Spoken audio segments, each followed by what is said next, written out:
Bonjour. Nous sommes ici à Luchon, au beau milieu des Pyrénées, au cœur du festival des créations télévisuelles. Alors c'est la 15e édition. Ambiance tapis rouge. Eh bien nous, en marge de cet événement, on vous propose une émission spéciale sur l'avenir des Pyrénées. Et pour parler des Pyrénées, nous avons décidé de rester en extérieur afin de profiter de ce décor naturel superbe. Nous sommes joueurs car le temps est souvent changeant en montagne et nous proposons de nous retrouver tout de suite sur la terrasse du casino, le temps du générique.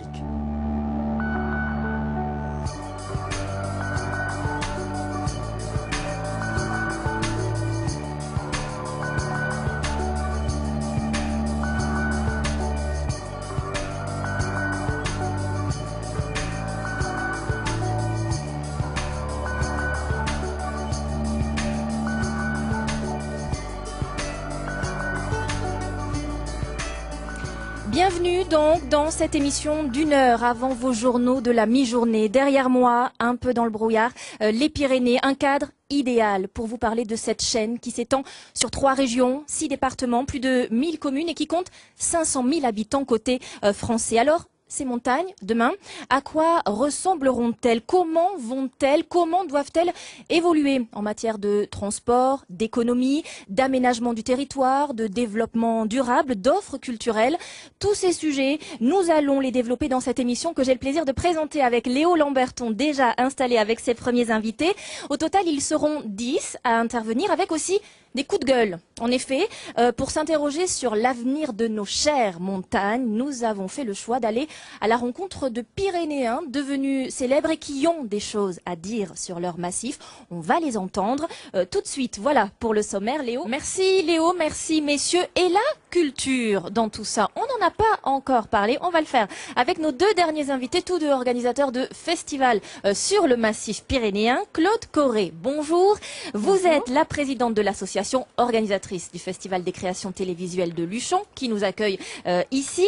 Karim Harim, bonjour à vous aussi. Bonjour. Vous êtes le directeur artistique et le metteur en scène du Festival Opéra Mossette. C'est dans les Pyrénées-Orientales. Tout de suite, avant de vous entendre, le dernier magnéto de cette émission, vous allez voir et entendre Jacques Brianti, un artiste peintre qui vend et qui expose dans le monde entier. Il vit à Pouzac, près de Bagnères de Bigorre, où l'on retrouvait Amélie Poisson et Jean-Pierre Douns. On est de là où on a traîné ses galoches. Hein. Moi, mes galoches, elles ont toujours été pyrénéennes. Hein. Enraciné, c'est le chemin de Jacques Brianti.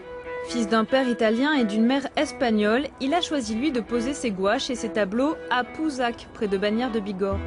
Ce que j'aime, c'est cette position de repli que je peux adopter.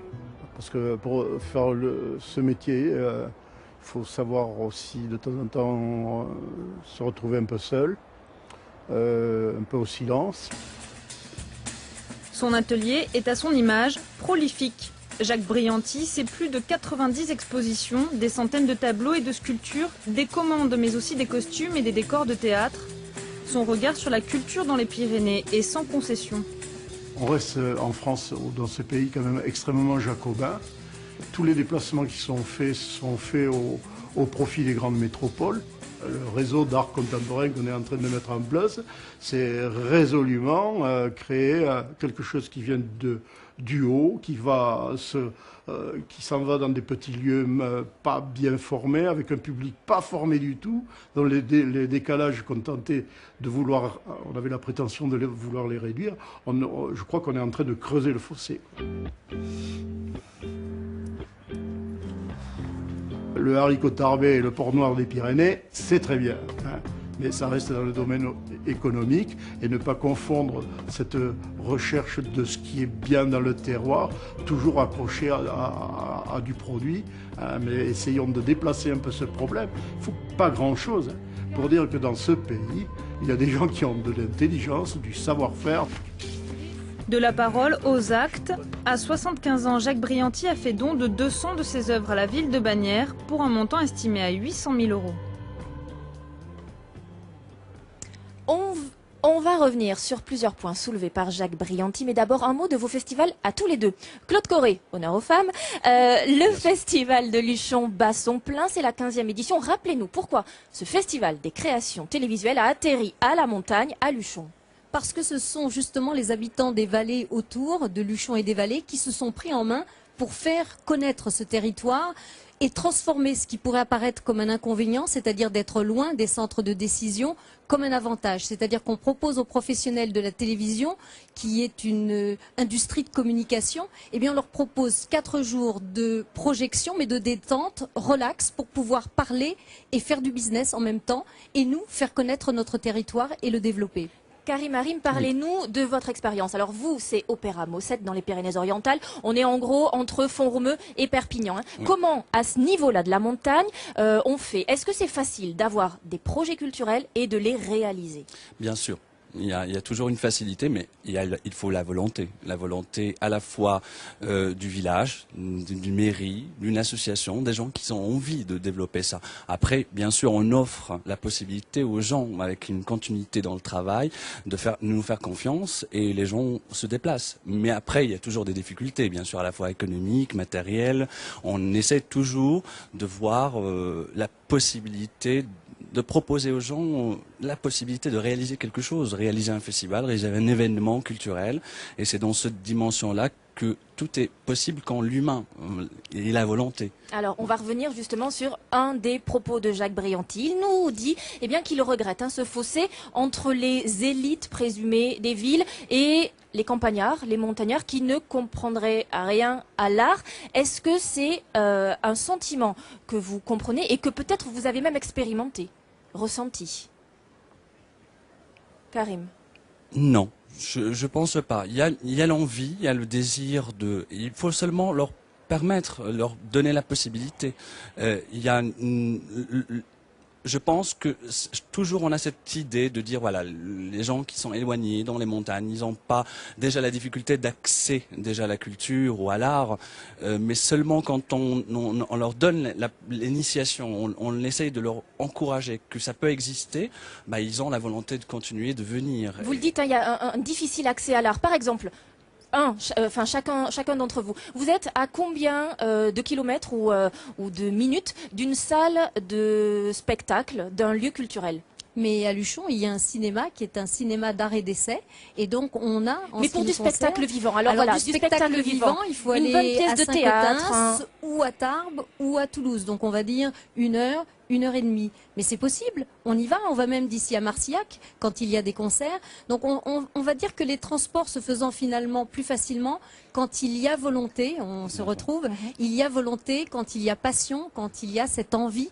On y arrive et peut-être plus facilement que dans une ville. Parce que dans une ville, moi qui suis une Parisienne à l'origine, même si j'ai adopté cette région, on se déplace peut-être plus difficilement. Donc moi je ne pense pas qu'il y ait de différence et je dirais même qu'ici nous sommes privilégiés parce que quand on veut, on peut.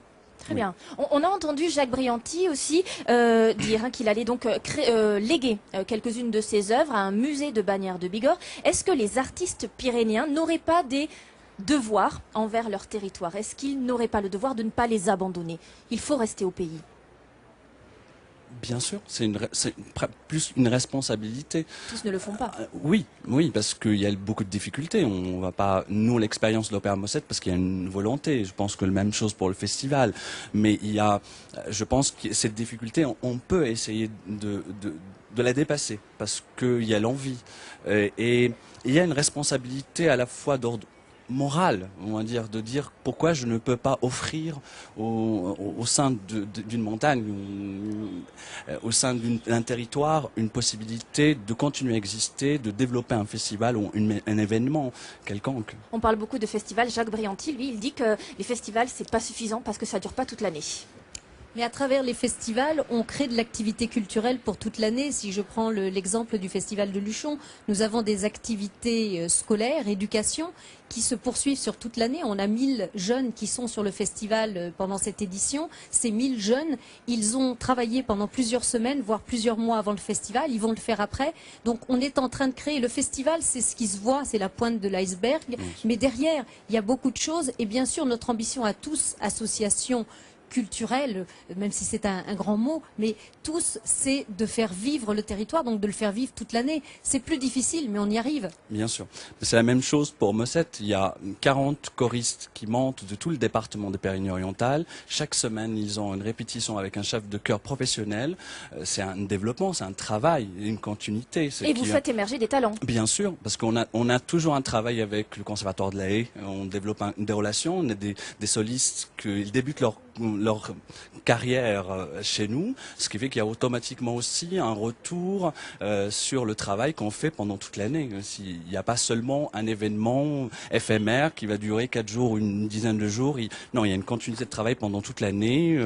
Et une idée de festival itinérant qui traverserait ça, c'est le rêve. Oui, absolument.